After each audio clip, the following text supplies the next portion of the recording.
Imagine une GT qui réunit élégance britannique, moteur de course et luxe absolu.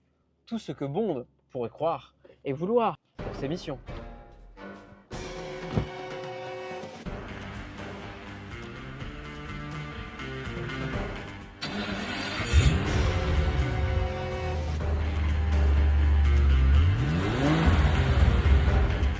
Il s'agit de l'Aston Martin DB7 Vantage.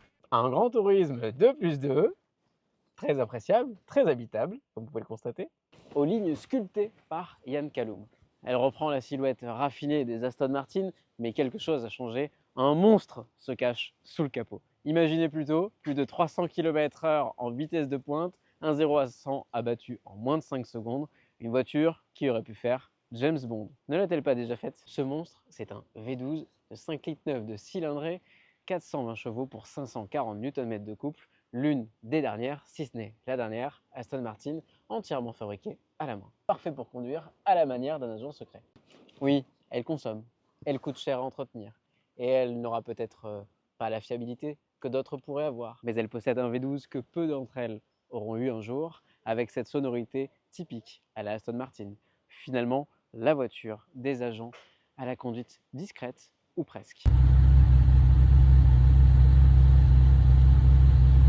Pour le côté discret, il faudra quand même repasser. Ne serions-nous pas sur une des voitures avec le style le plus intemporel? Des galbes, des lignes très simples, très fluides, un design, regardez jusqu'à l'arrière. Il n'y a pas une arête saillante, tout est arrondi et en même temps assez sculpté, galbé.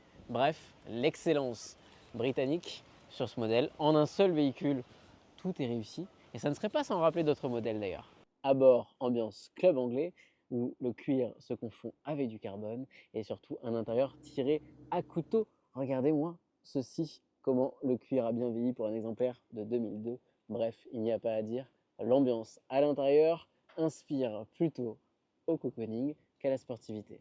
La DB7 Vantage, c'est une icône aujourd'hui de collection devenue désirable à acheter. Et d'ailleurs, vous pouvez le faire avec un certain tarif qui commence à monter.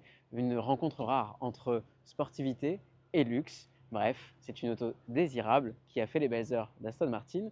Vous pourrez la retrouver par exemple chez le petit collectionneur auto. Trop tard, elle a déjà été vendue avec un verre de martini.